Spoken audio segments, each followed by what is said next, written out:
مدینہ میں میرا ایک جاننے والا تھا، وہ مجھے درس و دروس پہ لے جاتا، گاڑی تھی اس کے پاس، پاکستانی تھا۔ وہاں جا کر اللہ نے اس کو ہدایت دی۔ کہتا ہے کہ جیسے میں نے شادی کی میرے گھر میں لڑائی شروع ہو گئی۔ جب بھی آتا ہوں بیوی الگ ماں کے خلاف باتیں کرتی ہے، ماں الگ بیوی کے خلاف باتیں کرتی، بہن ہے تو وہ بھی بس نہیں کرتی۔ اتنی ٹینشن، اتنی پریشانی کہ میں نے سوچا کہ اس سے تو خودکشی اچھی۔ تو ایک آدمی مجھے کہنے لگا میرے پیر کے پاس جا، بالکل ٹھیک ہو جائے گا۔ اب بتاؤ مجھے، گھر میں ادھر لڑائی ہے، پیر ادھر بیٹھا ہوا، کہتا ہے وہاں بیٹھا ٹھیک کر دے گا۔ میں وہاں گیا تو وہ تھا نہیں، اس کا بھائی ملا۔ جب اس نے بتایا بھائی گھر میں نہیں ہے یا کہیں گیا ہوا ہے، تو میں تو رونے لگ گیا۔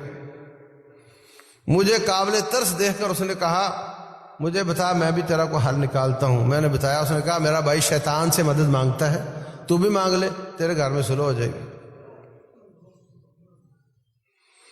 اس نے مجھے کاغذ پر کوئی شکل بنا کر دی اور کہتا ہے مجھے کچھ 41 دن کے لیے جنگل میں جا کر کچھ پڑھنے کا بتایا، اور پڑھنے کے بعد اس کاغذ پر جوتی مارنی تھی۔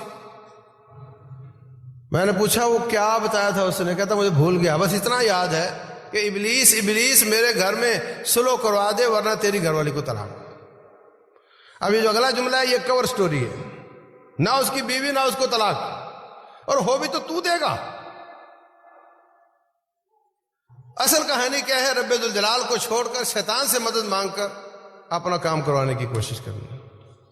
جب اللہ سے ٹوٹ گیا، ابلیس سے جڑ گیا، 41 دن اس نے اللہ کو چھوڑ کر ابلیس کو پکارا، اس کو یقین ہو گیا کہ اب یہ بندہ رب کا نہیں میرا ہو گیا ہے، اس کے گھر کی شر ختم کر دیتا ہے۔ کہتا ہے چند دن گزرے تھے، اور یقیناً جو اس نے وہ کاغذ پہ چیز بنائی وہ بھی اللہ تعالیٰ کا کوئی نام ہی کوڈ ورڈ میں لکھا ہوگا تاکہ اس پر جوتیاں مروائے۔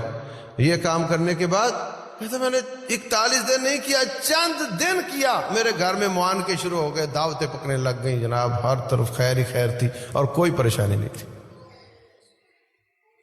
اس لیے میں کہتا ہوں جس کے گھر میں بھی پریشانی ہے سب سے پہلے اپنے گھر میں دم چلاؤ۔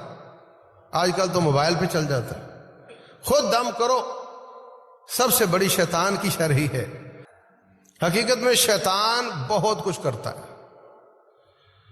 ایک حدیث میں آتا ہے کہ وہ اپنے کارندے بھیجتا ہے، جاؤ برائیاں کرو، برائیاں کرواؤ۔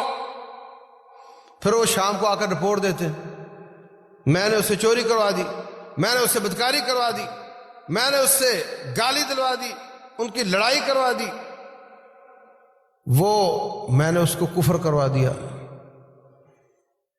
وہ سب کو شاباش کہتا ہے، لیکن سب سے زیادہ خوش اس وقت ہوتا ہے جب ایک آ کر کہتا ہے کہ میں نے میاں بیوی کے بیچ میں طلاق کروا دی، میں ان کے پیچھے پڑا رہا حتیٰ کہ ان کی طلاق ہو۔ میرا بہت بڑا مشاہدہ ہے کہ لوگوں کے گھروں میں لڑائیوں کا بڑا سبب شیطان ہے۔ حضرت ایوب علیہ السلام کی بیماری جسمانی ہے، فزیکل بیماری ہے، لیکن فرماتے ہیں رب انی مسنی الشیطان بنصب وعذاب، یا اللہ مجھے شیطان نے یہ تکلیف لگائی ہوئی۔ شیطان اندر کوئی نہ کوئی چیز ایسی دبا دیتا ہے یا کوئی نقصان کر دیتا ہے جس کی وجہ سے حقیقتاً فزیکل بیماری بن جاتی ہے۔ وہ کڈنی فیل ہو سکتی ہے، وہ جگر خراب ہو سکتا ہے، آپ اس کو خالص ہسپتال کا کیس سمجھتے ہیں، لیکن اس کے پیچھے سازش شیطان کی ہوتی ہے۔ اس لیے رسول اللہ صلی اللہ علیہ وسلم کی سیرت میں آپ کو سینکڑوں دسیوں دفعہ ملے گا اللہم انی اعوذ بک، اللہم انی اعوذ بک، اللہم انی اعوذ بک، یا اللہ میں اس سے بھی تیری پناہ مانگتا ہوں، اس سے بھی مانگتا ہوں، اس سے بھی مانگتا ہوں۔ تو بھائیو سب سے بڑی بات ہے کہ ہم شیطان سے بچ جائیں۔ گھروں میں دم کیا کرو، بچوں کو دم کیا کرو، اپنے آپ کو دم کر کے سویا کرو۔ رسول اللہ صلی اللہ علیہ وسلم ساری زندگی اپنے دونوں ہاتھوں میں آخری 3 کل پڑھ کے تتکار کر جسم پر پھیرتے، پھر 3 دفعہ سونے سے پہلے، اور اپنے نواسوں کو بھی دم کیا کرتے تھے۔ کیونکہ شیطان بہت بڑا دشمن ہے.